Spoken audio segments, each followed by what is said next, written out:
नमस्कार. अनेकांना असं वाटतं की सामाजिक संबंध जोडण्यासाठी काहीतरी नवीन शिकायला हवं. पण विचार करा, जर मी म्हटलं की ही सगळी कौशल्य आपल्यामध्ये आधीपासूनच आहेत, तर आजच्या या विश्लेषणामध्ये आपण याच गोष्टीचा शोध घेणार आहोत. सामाजिक संबंधांकडे पाहण्याचा एक असा दृष्टिकोन जो आपल्या आत दडलेल्या ताकदीला बाहेर काढण्यावर भर देतो. चला, मग सुरुवात करूया. आज आपण एका सामान्य मानसिक अडथळ्यापासून सुरुवात करणार आहोत आणि तिथून एक अविस्मरणीय क्षण कसा तयार करायचा या कलेपर्यंतचा प्रवास करणार आहोत.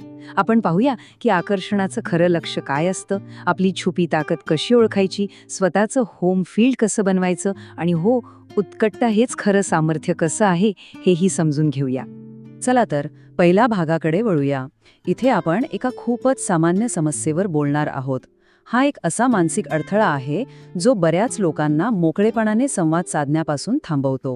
तर बघा, हे वाक्य एका पर्सनल इजा वकिलाच्या अनुभवावर आधारित आहे.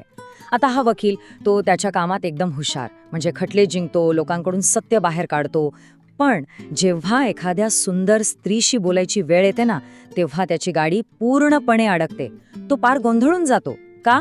कारण त्याच्यासाठी ती व्यक्ती राहत नाही, ती एक आकर्षणाची वस्तू बनते आणि त्याला वाटतं की ही वस्तू मिळवणं तर अशक्यच आहे. आणि मग काय, हीच भावना त्याला अक्षरशः जागेवरच खिळून ठेवते. आणि हाच प्रश्न आपल्याला या समस्येतून बाहेर काढून उत्तराकडे घेऊन जातो. कदाचित उत्तर काही नवीन युक्त्या शिकण्यात नाहीये, तर आपल्याकडे जे आधीपासून आहे त्याच कौशल्यांना योग्य प्रकारे वापरण्यात आहे. आता आपण एका नवीन विचारसरणीकडे वळतोय. यात यश मिळवणं म्हणजे स्वतःला पूर्णपणे बदलून टाकणं नाही, तर आपल्याकडे जी कौशल्य आधीपासूनच आहेत त्यांना ओळखून त्यांचा हुशारीने वापर करणं आहे. या स्रोतानुसार आपल्या सगळ्यांमध्ये 2 मूलभूत कौशल्य तर असतातच. पहिलं म्हणजे निरीक्षण करण्याची क्षमता. आपण नकळतपणे आपल्या आजूबाजूच्या गोष्टी पाहत असतो, त्यांचं निरीक्षण करत असतो. आणि दुसरं म्हणजे आपल्या वैयक्तिक आणि व्यावसायिक आयुष्यातून आलेलं ज्ञान. मग कोणी वकील असो, डॉक्टर असो किंवा कोणीही, प्रत्येकाकडे आपापल्या क्षेत्रातलं प्रचंड ज्ञान असतं. हे वाक्य खूपच छान आहे ना, नाही का? याचा अर्थ असा की संवादासाठी विषय शोधायला कुठे लांब जायची गरजच नाही. आपलं आयुष्य, आपलं जग हे एका मोठ्या टीव्ही सारखं आहे. संवादासाठी लागणारे सगळे क्लूज, सगळे संकेत आपल्या समोरच असतात. लोकांचे कपडे, त्यांचे हावभाव, त्यांच्या हातातली वस्तू, या सगळ्या गोष्टी संवादाची एक उत्तम सुरुवात असू शकतात. फक्त आपल्याला ते पाहता आलं पाहिजे. ठीक आहे, तर ही नवीन विचारसरणी समजली. पण तुला प्रत्यक्षात कसं आणायचं, ह्यासाठीच आपल्याला होम फील्ड ॲडव्हान्टेज ही संकल्पना समजून घ्यावी लागेल. बहुतेक लोक इथेच चुकतात. ते सतत त्यांच्या कमतरतांवर विचार करत बसतात. मला हे जमत नाही, मी इथे कमी पडतो. पण खरी गुरुकिल्ली आपल्या ताकदीला ओळखण्यात आहे.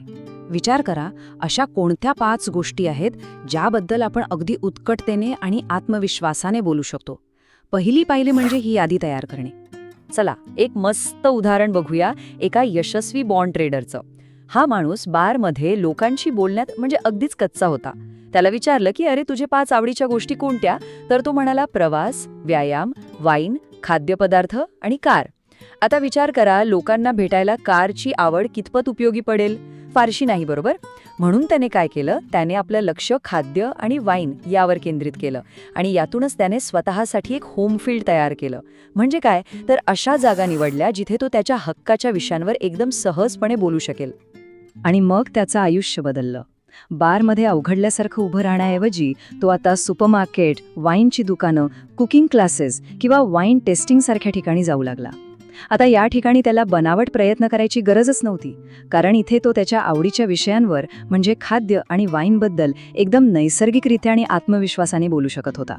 पण ही रणनीती इतकी प्रभावी का आहे? याच्या मागे काही मानसशास्त्र आहे का? हो, नक्कीच आहे. कारण जेव्हा आपण आपल्या आवडीच्या विषयाबद्दल बोलतो तेव्हा आपण नकळतपणे काहीतरी खूपच जास्त आकर्षक गोष्ट समोरच्यापर्यंत पोचवत असतो. इथे एक महत्त्वाचा मुद्दा लक्षात घ्यायला हवा. इथे सामर्थ्य म्हणजे शारीरिक ताकद अजिबात नाही. स्रोत आपल्याला सांगतं की स्त्रिया आंतरिक सामर्थ्य शोधत असतात. एक प्रकारचा आत्मविश्वास, एक सुरक्षितेची भावना, जी त्या व्यक्तीच्या बोलण्यातून आणि वागण्यातून सहज दिसून येते.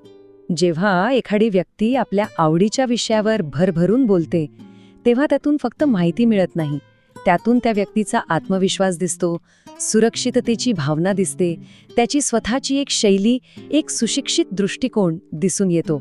आणि हेच गुण समोरच्या व्यक्तीला खूप जास्त आकर्षक वाटतात.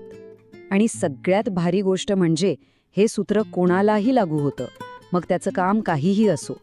समजा एक ट्रक ड्रायव्हर आहे जो आपल्या प्रवासात लागणाऱ्या रस्त्यांच्या कडेच्या उत्तम कॅफेबद्दल किंवा सुंदर राष्ट्रीय उद्यानांबद्दल भरभरून बोलू शकतो, तर तो तितकाच आकर्षक वाटेल, कारण इथे नोकरी नाही तर ती आवड आणि त्याबद्दल बोलताना दिसणारी उत्कटता महत्वाची आहे. चला, आता आपण शेवटच्या आणि सगळ्यात महत्वाच्या भागाकडे आलो आहोत. जुनी विचारसरणी आणि ही नवीन विचारसरणी प्रत्यक्ष परिस्थितीत कशी वेगवेगळी काम करते हे आपण एका उदाहरणातून समजून घेऊ. कनेक्शन कॉन्शियस होणं म्हणजे नेमकं काय? तर याचा अर्थ फक्त बोलण्यासाठी बोलायचं नाही, तर समोरच्या व्यक्तीसोबत एक असा क्षण तयार करायचा जो दोघांनाही आठवणीत राहील. एक शेअर केलेला अनुभव तयार करण्याची संधी शोधणे. हे एका सुपरमार्केटच्या उदाहरणातून एकदम स्पष्ट होईल. या स्लाइडवर दोन्ही दृष्टिकोनांमधला फरक अगदी स्पष्ट दिसतोय. एकीकडे एक साधा सरळ प्रश्न आहे, तर दुसरीकडे आहे एक स्टोरी टेलर जो एक अनुभव तयार करतोय. तो फक्त ब्लूबेरी कशी निवडायची हे विचारत नाहीये, तो तिच्या पद्धतीवर एक रंजक निरीक्षण करतो, तिला इटलीची एक गोष्ट सांगतो आणि चेरी खाऊ घालून एक अविस्मरणीय क्षण तयार करतो. तो फक्त संवाद साधत नाहीये, तो एक जोडणी निर्माण करतोय. आणि हाच खरा फरक आहे. आणि शेवटचे स्रोत आपल्याला ही एक खूप महत्वाची गोष्ट सांगतो. लोकांना पहिल्या क्षणापासूनच एक खरा अस्सल संबंध अनुभवायचा असतो. तो अनुभव जर पहिल्या काही सेकंदात निर्माण करता आला तर तुम्ही समोरच्या व्यक्तीचं लक्ष सहज वेधून घेऊ शकता. तर मग ह्या संपूर्ण विश्लेषणातून आपण काय घेऊन जायचं? मुख्य प्रश्न हा आहे की आपण जे बोलतो ते फक्त शब्द असतात की त्यातून खऱ्या अर्थाने एक जोड